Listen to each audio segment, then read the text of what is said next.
In 1979, a revolution topples Iranian ruler Shah Mohammad Reza Pahlavi, and with that, a monarchy of more than 2,500 years. Ich habe zunächst nicht an einem Umbruch geglaubt. That's the way authoritarian regimes fall. First gradually, and then suddenly. The Shah's mistake was to want to do too much too fast. Shah Mohammad Reza Pahlavi, Persia's last emperor, was a key figure in world politics in the second half of the 20th century.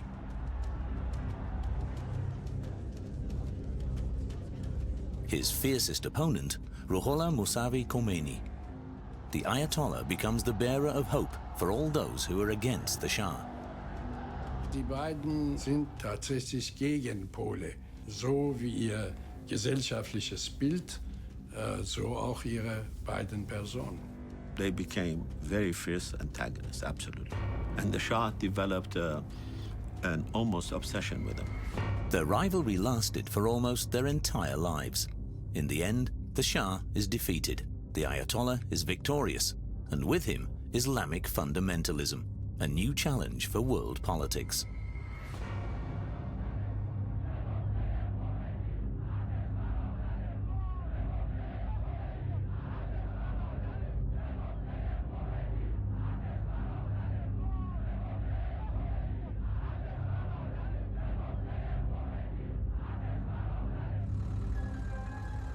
In September 1941, a young man becomes the new ruler of Iran.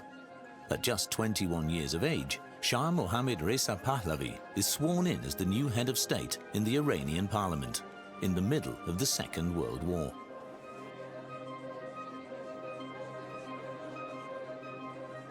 His father, Reza Shah Pahlavi, had remained neutral.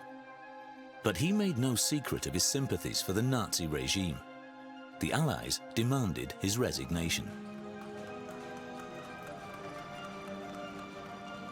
Since Hitler's attack on the Soviet Union, the British and the Americans depend on Iran for the transport of heavy war materials to Russia, for the fight against the German Reich.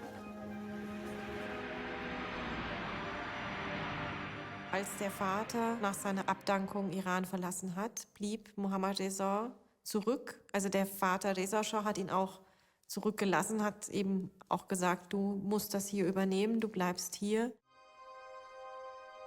Mohammad Reza had been prepared for this task by his father from an early age. Among his siblings, he has a special role as crown prince. His father selects his playmates and sends him to a Swiss elite boarding school to give him a Western education.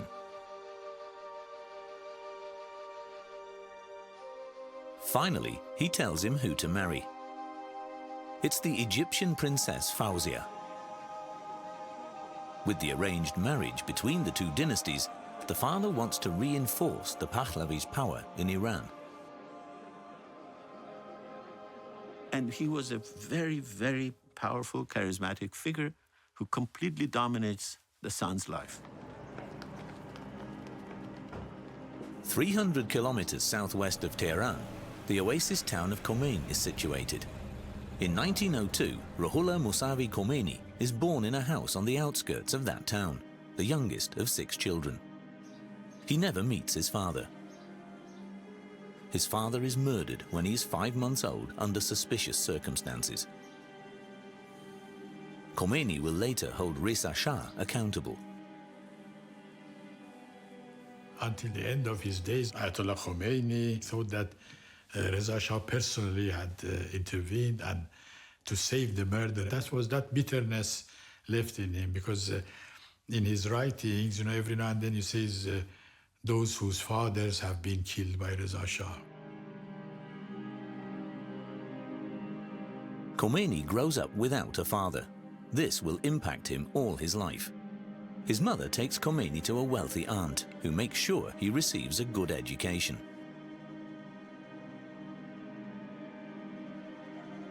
At 5 years of age, Khomeini starts school. A village teacher teaches him how to read and write. He's a fast learner. Among his classmates, he's the most gifted. While others play, he studies and reads the Quran. Before Reza Shah was forced to abdicate, he had started extensive reforms in Iran. He wanted Persia to become a modern state. This included the fact that women were no longer allowed to wear a chador, the traditional veil.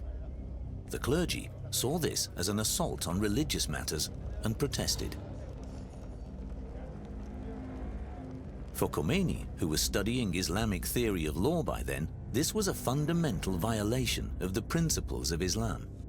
Khomeini war ein politischer Geistlicher, auch schon bevor er wirklich öffentlich auftrat. Kann man das auch festmachen an seinen Schriften. Also wir haben ein Traktat von ihm, Kashful Asrar, also die Enthüllung der Geheimnisse heißt dieser Titel. Darin greift er sehr stark Reza Shah an. Reza Shah's abdication under pressure from the Allies must have been greatly gratifying for him. He demands that Iran will now be ruled according to Islamic law again. This demand doesn't have any effect yet. Reza Shah dies in exile in South Africa in 1944. If not before, now with his son transferring the body, all eyes are on the new Shah. People wonder how he will solve the conflict with the clergy, which he inherited from his father. So far, he'd been perceived as rather restrained by the public.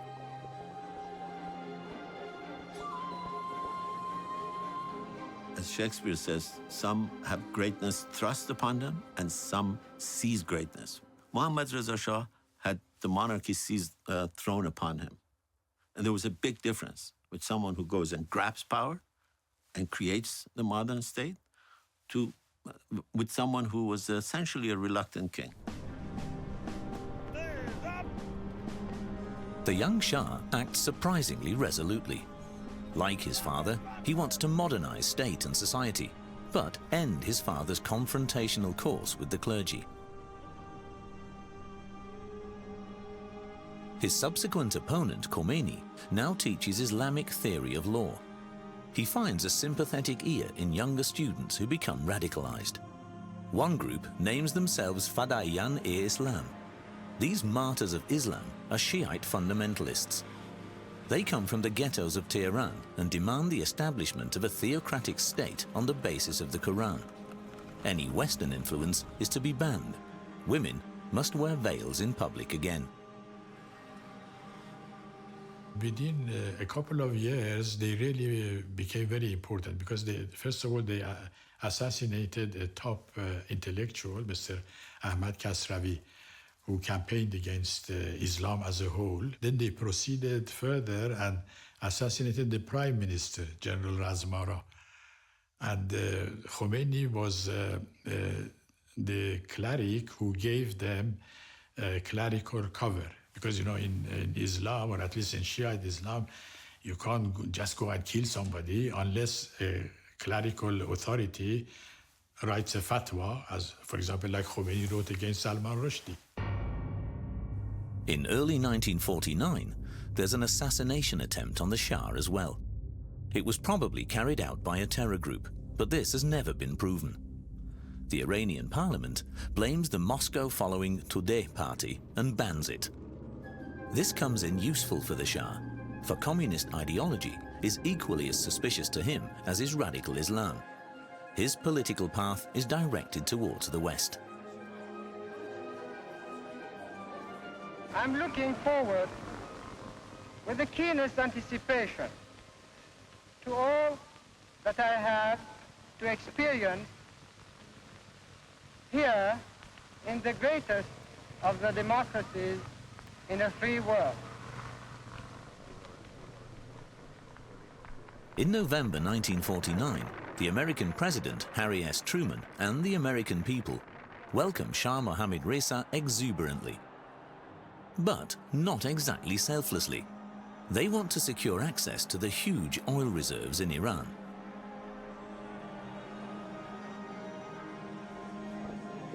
The Shah, on the other hand, needs support for his plans to modernize Iran from the bottom. He's interested in all technical innovations like the Hoover Dam. Not everyone likes his enthusiasm for the West. Das Land war total abhängig. Der Schah war abhängig von den Amerikanern und von den Briten. Und wir wollten ein unabhängiges Land haben. Ein Land, das sein Schicksal selbst in die Hand nimmt, selbst entscheidet. The global economic boom after the war requires fuel. Oil. In Abadan, near the Persian Gulf, the world's greatest refinery is built. Since the beginning of the 20th century, oil production had been mainly in British hands. In Iran, the Anglo-Iranian Oil Company is like a state within a state. When the Iranian parliament decides to nationalize the oil industry in March 1951, Great Britain pulls the oil plug on Iran. Many British experts have to leave the country. The takeover of the oil facilities by a national company is cheered on boisterously. But the oil embargo soon forces the country's economy to its knees. Extremist parties like the Communist Tudeh party take advantage. They become very popular. The Shah temporarily flees into exile, out of the line of fire. The mullahs and their followers, and different political groups like the communists who aim for the abolition of the monarchy and a people's republic, fight for dominance in Iran. The Shah only manages to stay in power through the intervention of the USA. The American Secret Service, CIA, supports him with a lot of money and helps him to establish his own secret service, the Sabak.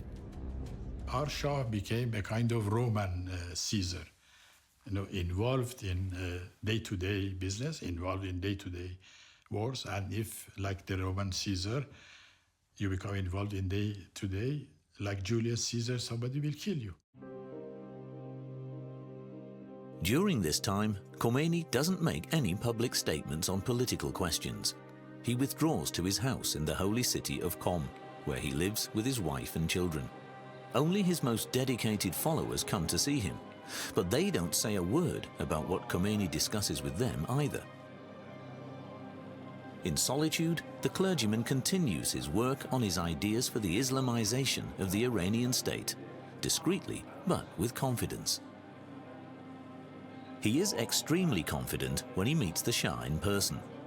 On behalf of the Grand Ayatollah, Khomeini asks the Shah to pardon one of the assassins from the terror group Fadayan-e-Islam, successfully.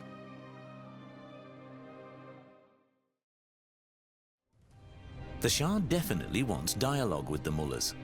He keeps going on pilgrimages to Mecca in Saudi Arabia, Islam's central pilgrimage site. As a Muslim, he shows respect for Islam and accepts the religious authority of the imams.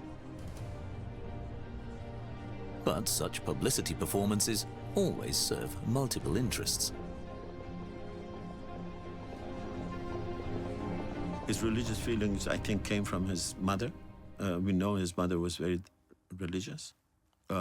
His father clearly was not.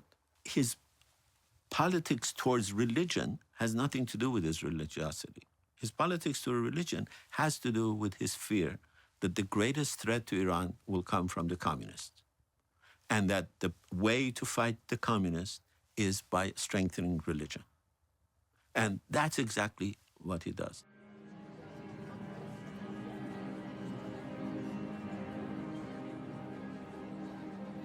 Any ally in the fight against the influence of the communist Soviet Union is fine with the Shah. Therefore, he tries to win over the clergy, which was traditionally anti-communist and monarchist. It's a calculation which won't add up. He certainly thought that that ideological backing was religion. And that's, again, another mistake that he made. Religion, particularly as incarnated by the Shia clergy, could never have become the ideological framework on which to build modernization and westernization. In December 1959, there are pompous festivities in Tehran. Tabloid reporters from all over the world fight for the best picture of Mohammad Reza Shah and Farah Diba. After 2 divorces, the new queen needs to produce the desired successor to the throne so that the Pahlavi dynasty can live on. Farah Diba becomes an influential woman at the side of her husband. She also accompanies him on his trip to America in April 1962, where the couple are received frenetically.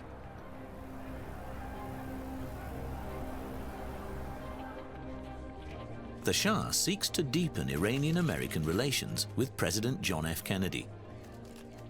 Both agree that only a strong military can fend off the latent threat of the Soviet Union. Arming Iran is a done deal.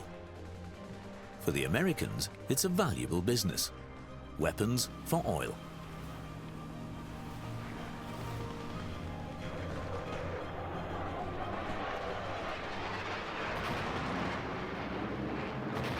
Die Amerikaner haben die modernsten Waffen dem Schah zur Verfügung gestellt, seine Militärs aufgebaut. Es gab unzählige militärische Berater im Iran.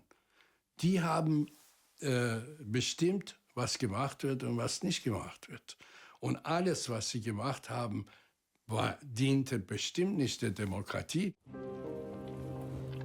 In the 1960s, Iran was still a developing country. Most of the people were farmers without their own land. The land belonged to feudal masters and land barons, including a number of mullahs and religious trusts. On the 11th of January 1963, the Shah introduces an extensive program of reforms. He calls it the White Revolution. Its aim is to markedly improve the conditions of life for the people. انقلاب سفید موقعی که علیزاده تصمیم گرفتن واقعا تصمیم و فکر خودشون بود، برای که همونطور که گفتم ایشون میخواستن مملکتشون، هموطنانشون پیشرفته بشن، جلو برن. A national referendum strengthens the ambitious program, which includes the abolition of the feudal system, privatization of state-owned companies, the fight against illiteracy, and the introduction of women's voting rights. Women are not allowed to take part in the referendum yet. However, they flock to the polling stations to demonstrate their approval. He wanted Iran to modernize. The White Revolution was intended to make Iran better, and it did. In many, many ways, it did. It ended feudalism in Iran. That's not an easy thing to do. The starting point of the White Revolution was a land reform against the determined resistance of the clergy. The Shah hands over more than 500,000 hectares of land, an area twice the size of Luxembourg, to some 30,000 destitute families. یه دلیل این بود که فکر می‌کردیم، یعنی گفته می‌شد در اون زمان شایع بود که زیر فشار آمریکایی‌ها رژیم شاه این کار کرده، بنابراین این برای تامین کننده هدف‌های استعماری امپریالیستیه و به نفع مردم ایران نیست و یه چیز فرمایشی هست به دستور خارجی‌ها، به دستور آمریکایی‌ها. In order for children to learn reading, writing and maths, soldiers teach them in village schools. Adult farmers and nomads have to go back to school. The Shah involves all strata of the population in his campaign.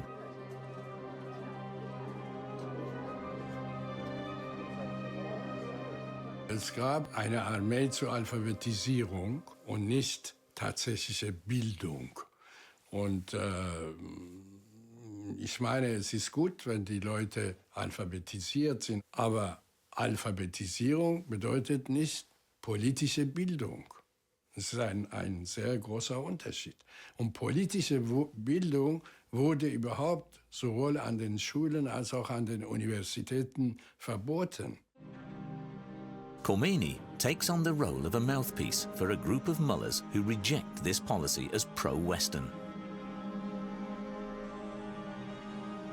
در اون زمان آیت الله خمینی عنوان فردی شمرده میشد که این خواسته های مردم رو، خواسته های معترضان و مخالفان رو بازگو میکرد و با شجاعت و شهامت اینها رو پیگیری میکرد. از این جهت هم ما از آیت الله خمینی حمایت میکردیم. Khomeini war zu der Zeit, als er dann wirklich öffentlich auftrat, eben nicht mehr der junge Geistliche, der vorher war in Rom, der sich über Reza Shah beschwert hatte, der sich dann eben auch zurückhielt aus Respekt vor seinen Lehrern, sondern zu der Zeit war er dann eben auch schon Großayatollah, hatte sich dann eben auch schon eine ansehnliche Anhängerschaft versammelt und konnte dann natürlich auch, hatte ein ganz anderes Mobilisierungspotenzial. Khomeini takes advantage of his gain in power. He abandons his hitherto withdrawn position and openly opposes the Shah's politics. For the first time, he publicly warns him not to carry on with his father's ways.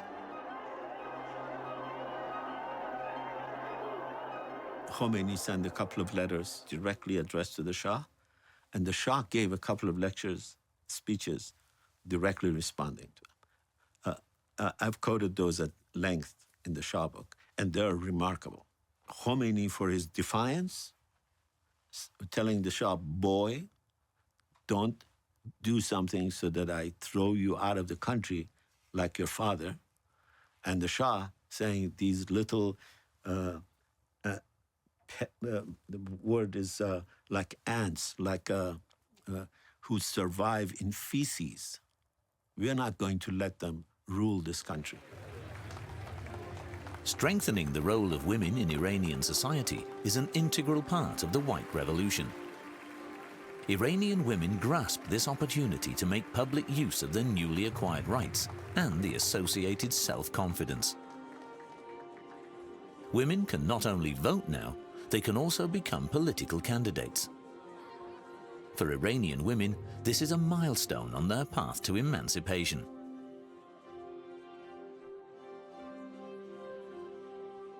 آزادی زنان که خیلی مهم بود، برصد حقوقی که زنان گرفتن بعد در مقایسه با خیلی ممالک اروپایی جلوتر بود. But there was a lot of resistance, and the first revolution in '63 happened, led by Khomeini, happened specifically on this particular item of the voting decree. For Khomeini and his followers, the new role of women in politics and society is a threat to the foundation of their faith. They mount a counterattack. Khomeini denounces corruption, state violence, and the torture used by the state's secret service Savak. He threatens the tyrant of our time in a speech with a black reaction to the White Revolution. Khomeini war der Einzige, der sehr radikal damals gegen den Schah sich geäußert hat. Er hat ihn gedroht, dass er ihn als einen sündhaften Menschen, religiös sündhaften Menschen darstellen würde. Und er hat gedroht, einen Aufstand gegen ihn zu organisieren. There are demonstrations and counter-demonstrations. The Shah deploys the military to the holy city of Qom. Blood is shed. Khomeini is arrested and sentenced to death. Thanks to the pleading of numerous clerics, the sentence is changed, and Khomeini is exiled to Najaf in Iraq. In the meantime, the implementation of the White Revolution is more difficult for the rural population than expected. The farmers now have their own fields to till, but they often lack seeds, water, and modern agricultural machines.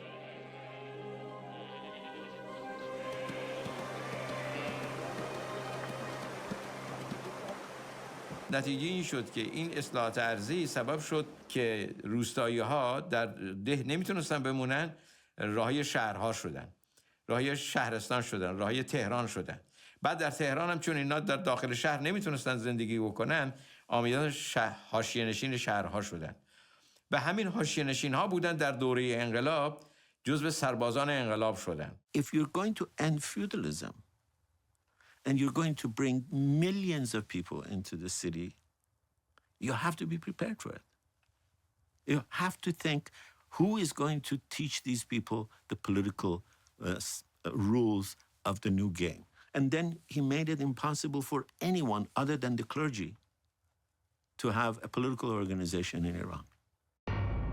At first, Khomeini completely secludes himself in his exile in Najaf, a stronghold of Shiite Islam in Iraq.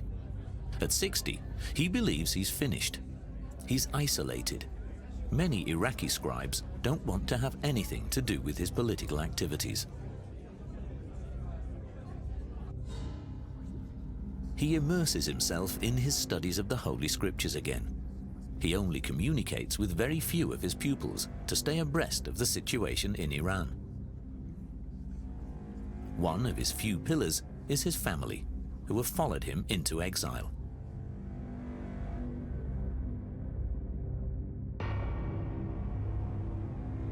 He was this distant figure, very little interest in anything other than his mosque and his books. He never went once 2 blocks from his house, the other side, to see a river. He went to his mosque and came home for 14 years.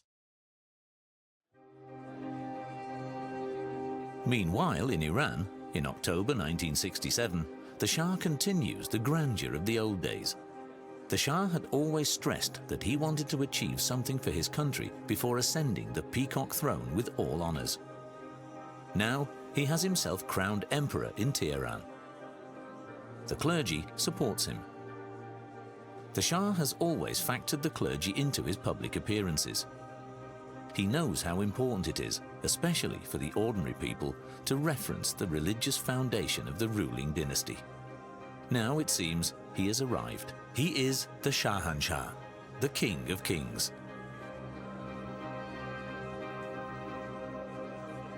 And he also crowns his wife Empress, something that has never happened before in Persia's long history. همیشه میگم موقعی که حضرت تاجو به سر من گذاشتن مثل که تاجو به سر تمام زنان ایران گذاشتن و خب در تاریخ مملکت ما خیلی مهم بود این و راستش من اینقدر فکر نمی‌کردم که من مهم شدم. میدونید واقعا فکر می‌کردم که یه کاری برای پیش بردن و احترام به زنان. In May and June 1967, the glamorous couple is on a state visit in West Germany. They are welcomed by Federal President Lübke and Federal Chancellor Kiesinger. The visit mainly serves economic interests. The Shah visits the big steel companies along the Rhine and Ruhr rivers because he needs support for the industrialization of his country, for instance with the construction of new reservoir dams for the irrigation of farmland. It's a lucrative opportunity for the German economy. Man hat das Potenzial des Marktes gesehen. Die Banken waren auch beteiligt und daran interessiert, als Finanzier für derartige Dinge in Frage zu kommen, sodass das eigentlich ein Geben und Nehmen war. When the ruling couple visits the German opera in Berlin, the ugly face of the Shah regime is revealed. Members of his secret service Sabak attack demonstrators who are protesting against suppression and torture in Iran. The situation escalates. The visit of the Shah and the protests against his politics mark a turning point in the history of West Germany. In Tehran, the Shah's monument, which Faradiba had commissioned, is meant as an architectural expression of the new modern identity of the empire. In the old imperial city of Persepolis, on the other hand, the Shah commemorates the Persian Empire's 2,500 years of history with an ostentatious celebration. In 1971, the biggest party in the world is held in the middle of the desert. Monarchs, heads of state, and dictators attend. The population is not invited.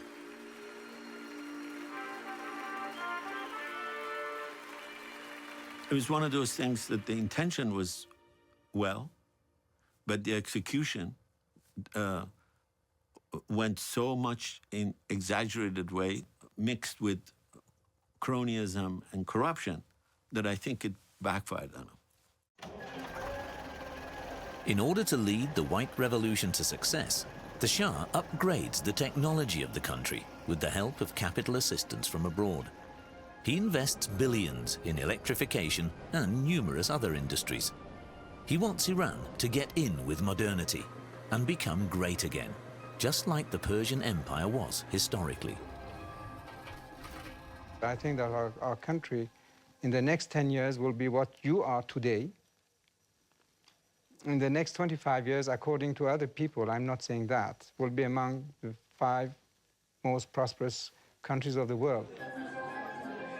To this end, the Shah also invests in nuclear energy.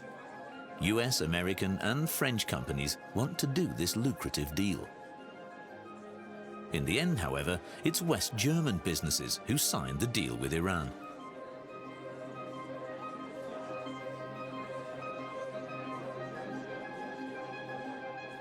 Natürlich waren wir stolz, dass wir den Auftrag bekamen, das erste Atomkraftwerk im Iran zu bauen, also Siemens KWU. Auf der anderen Seite habe ich mich natürlich gefragt, warum baut ein Land, das unendlich viele Energiereserven, Öl und Gas hat, warum bauen die überhaupt ein teures Atomkraftwerk? Einmal spielte natürlich für die deutsche Wirtschaft auch der Opportunismus eine Rolle. Wir waren interessiert zu liefern oder zu investieren. The motivation came from the necessity of his time, whether we like it or not. Modernization is to a large extent westernization. You can't modernize without westernizing. The capital, Tehran in particular, opens itself up to the cultural lifestyle of the West and becomes a modern metropolis. Veiled women are now hardly to be seen anywhere in the town. Young people are allowed to travel without restrictions and educate themselves. They enjoy all the advantages of a cosmopolitan city and show no inhibitions. On the other hand, the political power structures don't change at all. They remain traditionally monarchist and tailored to the Shah. Wollte alles alleine entscheiden. Und das war der Fehler, der erstens alle Misserfolge, die hatte, erklärt und letztendlich auch das, was zu seinem Ende geführt hat. و وزرای شاه جرأت نمی‌کردند به شاه بگویند وضعیت اقتصاد کشور خراب است. اینا همه ناشی میشد از این تغییر از بالا، اونم به شیوه استبدادی که پر از فساد بود و جنایت‌ها و کشتن روشنفکران، فراری دادن روشنفکران و خیانت، به لحاظی که ایران رو زیر سلطه بیگانه نگاه می‌داشت. In contrast, in Najaf in Iraq, time seems to have stood still. Khomeini holds lectures for a small circle of students. He thinks about what an Islamic legal system could be like, with the clergy taking on a leading role. He condemns the shallowness and pure sensual pleasures of the West, attacks the colonial powers and Israel, and demands the end of separation of politics and religion. The transcripts of the lectures are published in a book about the Islamic State. I think I was one of the maybe first people to read it. I was shocked by it. But I, like a lot of other simple people like me, thought this would never work. This is a medieval idea. Iran, that has had a constitutional revolution in 1905-07, is not going to let the clergy come and cut off people's hands in public squares. And it's not going to let the clergy rule because they know Sharia. I was wrong, as were a lot of other countries and forces. In Iran, this book about the Islamic State is not published, but banned. They want to prevent the radical ideas and theological demands of the Shiite cleric from spreading. But the censorship only increases the fascination Khomeini's book holds for the opponents of the ruling class. کتاب ولایت فقیه ایشون رو چند سال پیش از پیروزی انقلاب من خودم بارها عرض کنم که تو شهرستان‌ها بردم، جاهای مختلف بردم، دادم به دست افراد و البته این در حالی بود که اگر واقعا این کار ما به دست ساواک میرسید، ساواک متوجه میشد، خیلی به اصطلاح برای ما سنگین تمام میشد، گران تمام میشد، ولی در این حال ما این کار انجام میدادیم. Those who politically oppose the Shah's regime face imprisonment in the Iranian Secret Service Savaks prison, where torture and executions are daily fare. This was one thing the students had demonstrated against when the Shah visited Germany. There is no getting out of the dreaded detention center, which was built by German architects in the 1930s.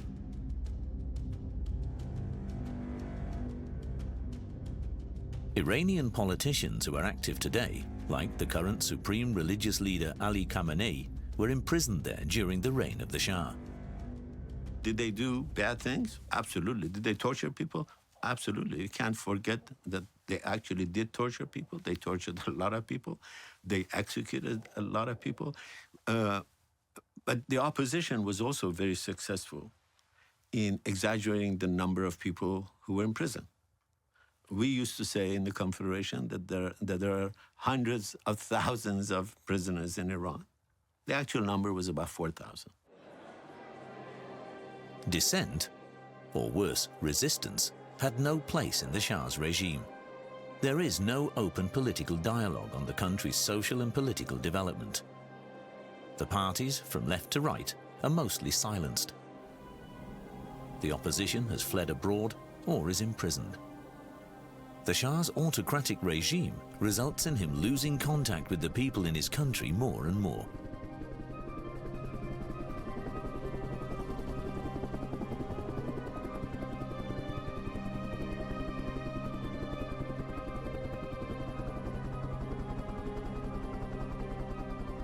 Das Land entwickelt sich nur dann, wenn die Menschen eine gewisse Autonomie bekommen. Das heißt, wenn sie das eigene Schicksal selbst in die Hand nehmen. Das ist ein Prozess der Demokratie. Ohne Demokratie, ohne Teilnahme der Bevölkerung läuft nichts. For instance, the dealers on the markets play an important social role in Iran. Millions of people come and shop with them every day. The Shah, however, doesn't really take the bazaris, the market dealers, into consideration in his politics of westernization. Department stores, chain stores and supermarkets like the ones you can find in the West threaten their livelihood. The Shah doesn't realize the consequences of his policies and how many enemies he creates for himself with them. Die iranische Revolution war ja erstmal per se keine rein islamische Revolution, sondern vereinte eben ganz unterschiedliche Kräfte, die eben auch in der iranischen Geschichte sehr stark waren. Deshalb würde ich das nicht reduzieren wollen auf so eine geistliche Opposition gegenüber dem Pahlavi-Staat. Tehran in particular, with its modern high-rise buildings, becomes the symbol of this belief in progress. But many people can't keep up with the Shah's pace. So they turn to that institution which is familiar to them and which gives them security in their insecurity. It completely went after the left, whether it was the left that was dependent on the Soviet Union or whether it was the social democratic left. The only people who were allowed to build mosques, build schools, teach their own cadres were the religious folks. And you bring millions into the cities, in shanty towns, concentrate them, made them easy to mobilize, and allow the clergy to be the only one who's active there. And then people are surprised that the revolution was won by the clergy. The Shah has many mosques renovated in the 1970s. The number of Quran schools also rises immensely. This way, he wants to assure the clergy how important Islam as an essential foundation of Iranian society is to him, despite focusing his politics on the West. With his public appearances and his annual pilgrimages to the city of Mashhad, which is one of the 7 holy cities of Islam, he hopes to keep the clergy securely on his side.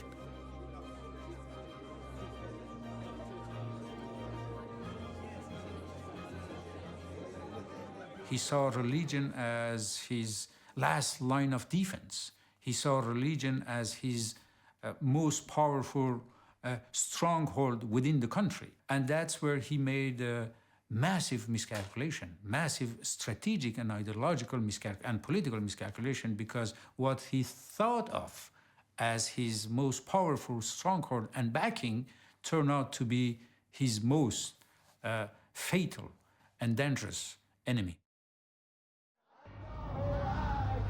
The first protest marches against the Shah take place in Qom in 1978. The reason is a defamatory article against Khomeini, which is published in a big Iranian daily newspaper. The article accuses him and the clergy of counter-revolution. His followers organize a demonstration of support. It was the fast-moving revolution. Maybe it is the fastest revolution in human history, because everything happened within 4 months. With every passing day, the resolve of the Shah's regime to stay in power was weakening, and the resolve of the opposition to demand his removal was increasing. There were fatalities during this demonstration in Qom. According to Islamic custom, the dead are commemorated every 40 days. Soon, hundreds of thousands take to the streets. Each time, there are more of them. The Shah wasn't anticipating this kind of resistance. It catches him and his regime completely off guard. The growing power of the streets paralyzes him. On August the 19th, 1978, an arson attack on Cinema Rex in the oil city of Abadan kills 422 people. The opposition blames the Iranian Secret Service and the Shah. Later on, there's a growing body of evidence for the clergy being behind the attack, with Khomeini as the mastermind in the background. After Cinema Rex, it was a different story, both in magnitude, in the anger, and in the slogans. For the first time, I heard thousands of people say death to the Shah. That would have been unimaginable in '77. The protest of the masses turns into open violence. Tehran is ablaze. The military intervenes. On the 8th of September 1978, a day which will go down in Iranian history as Black Friday, 64 people are killed on the central Jaleh Square. The opposition claims there were 15,000 deaths. A general strike ensues, paralyzing the country.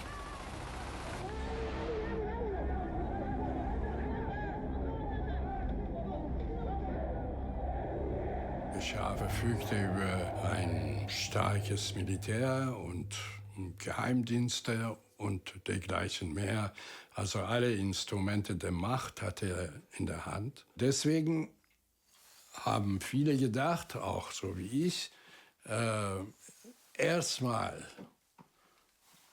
versuchen wir mit Khomeini das Regime zu stürzen, danach wird man schon mit ihm fertig werden. At the behest of the Shah, the government declares Khomeini a persona non grata. He's forced to leave his exile in Najaf. His confidants advise him to leave for Europe, which he declines at first. What is he to do in a non-Islamic country? He is wrong. When he goes to Neauphle-le-Château, a little suburb of Paris, thousands of his followers from all over the world flock there. Western politicians and intellectuals like Jean-Paul Sartre, Michel Foucault, and François Mitterrand also support Khomeini. In France, he suddenly finds himself the center of the global public. He was suddenly catapulted into an international celebrity and was much more clever than the Shah, the British, the Iranian opposition gave him credit for. Because initially the idea was that they would send him to Neauphle-le-Château and he would become an embarrassment. He would say reactionary things and would frighten people. Well, he didn't say the reactionary things. He was very careful. He never once, in 10 interviews, never once mentioned the word velayat faqih. به جای شاه یک حکومت عدل اسلامی، حکومت دموکراسی به تمام معنا، حکومت مستقل و ایران مستقل میخوان درست کنن. Khomeini mentions none of the radical ideas he expressed in his book on the Islamic State. Since his writings are banned in Iran and unknown in the West, no one can confront him with them. His speeches against the Shah are recorded and distributed in Iran. ما به هر شکلی که بود این بیانیه‌ها و اطلاعیه‌ها رو به این ور و ور پخش می‌کردیم، نوار کاستش این ور و ور می‌بردیم پخش می‌کردیم و خب اینها نوارهای کاست تا عمق روستاها هم می‌رفت. The generals in Iran are waiting for the Shah to give them the order to crack down on the insurgents. But he is weakened by cancer and doesn't signal anything of that sort. The military is perplexed and backs off.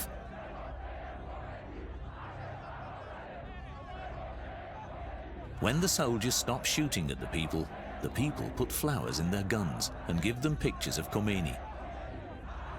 They celebrate their new leader. In a televised appeal to the Iranian people, the Shah wants to change tack one more time. من نیز پیام انقلاب شما ملت ایران را شنیدم. تضمین می‌کنم که حکومت ایران در آینده بر اساس قانون اساسی، عدالت اجتماعی و اراده ملی و بدور از استبداد و ظلم و فساد خواهد بود. He looked weak. He looked absolutely despondent. He couldn't read the text.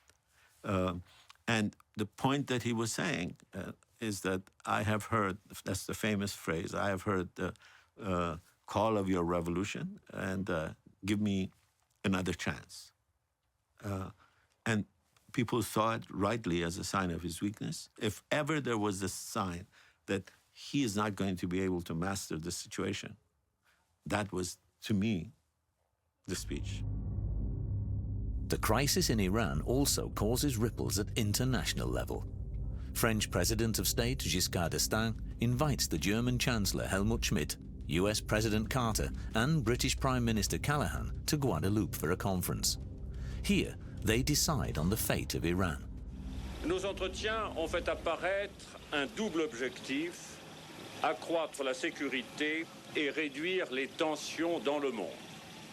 Il nous est apparu que la reconnaissance légitime des réalités du monde contemporain doit s'accompagner de la poursuite des efforts pour améliorer les relations internationales. This means that the Western powers drop the Shah and his regime.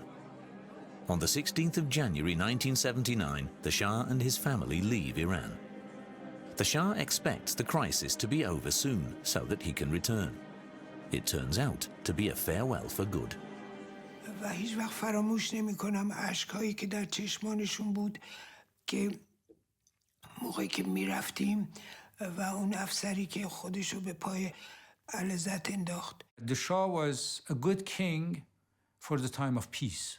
He wasn't a good king for the time of big trouble. He was really a double personality. When he felt strong, he was extremely self-assured, and the first signs of weakness made him very, very timid. There was no other figure. Mr. Khomeini became the point of union. 14 days later, on the 1st of February 1979, Khomeini flies from Paris to Tehran. No one knows how this journey will end. Will the Shah's military force the plane to turn back or even shoot it down to prevent Khomeini from returning? خب این کسی که وارد هواپیما می شود با وجود این خطر با خیال آسوده وارد نمیشه به هواپیما. طبیعتاً دل نگرانی دارد. آقای خمینی هم چیزی ظاهر نمی کرد که دلخوره داره. ولی قایناقایی بشر دیگه. او هم این دلخوره رو می داشت. After 14 years of exile, Khomeini now steps onto Iranian soil again. Millions of people frenetically celebrate his return. After 2,500 years, the Persian monarchy has outlived its usefulness. Khomeini is received as the new savior. No one has any idea of the consequences which the Islamic Revolution will have for the Iranian state.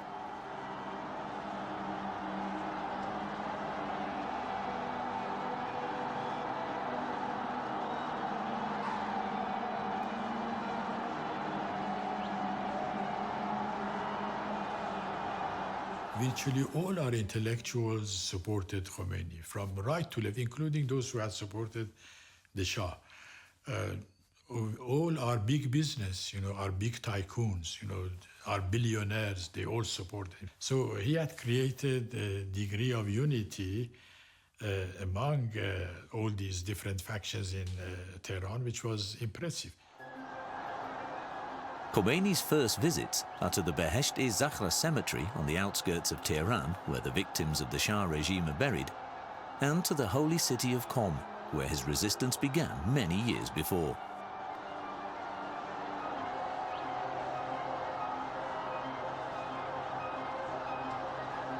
The confrontation between these two could be summarized to the confrontation of two opposing will. And in such a confrontation, it is always the stronger will that will win, and that's exactly what happened in Iran. Khomeini's will was far stronger to conquer power than the Shah's will to keep power.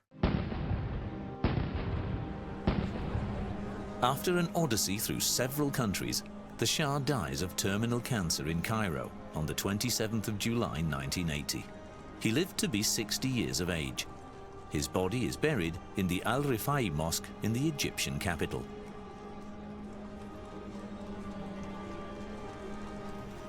Ayatollah Khomeini dies of a heart attack on the 3rd of June 1989 in Tehran. His resting place is a mausoleum.